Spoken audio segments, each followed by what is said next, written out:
2 Chronicles 12. After Rehoboam's position as king was established, and he had become strong, he and all Israel with him abandoned the law of the Lord.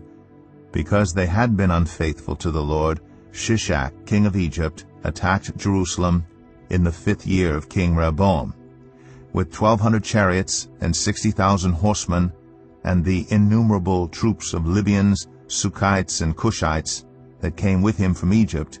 He captured the fortified cities of Judah and came as far as Jerusalem. Then the prophet Shemaiah came to Rehoboam and to the leaders of Judah who had assembled in Jerusalem for fear of Shishak, and he said to them, "This is what the Lord says, You have abandoned me, therefore I now abandon you to Shishak." The leaders of Israel and the king humbled themselves and said, "The Lord is just." When the Lord saw that they humbled themselves, this word of the Lord came to Shemaiah, "Since they have humbled themselves, I will not destroy them, but will soon give them deliverance. My wrath will not be poured out on Jerusalem through Shishak.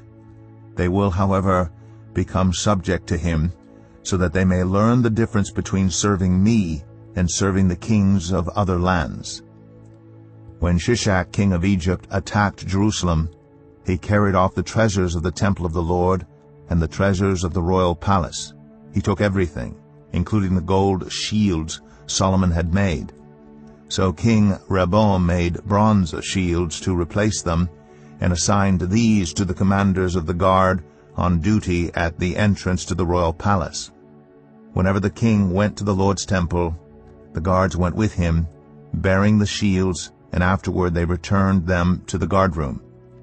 Because Rehoboam humbled himself, the Lord's anger turned from him, and he was not totally destroyed.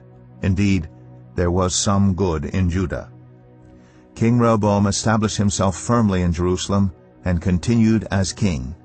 He was 41 years old when he became king, and he reigned 17 years in Jerusalem, the city the Lord had chosen out of all the tribes of Israel in which to put his name.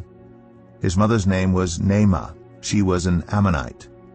He did evil because he had not set his heart on seeking the Lord.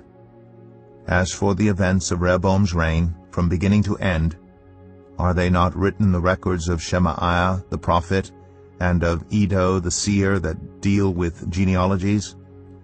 There was continual warfare between Rehoboam and Jeroboam. Rehoboam rested with his ancestors and was buried in the city of David, and Abijah his son succeeded him as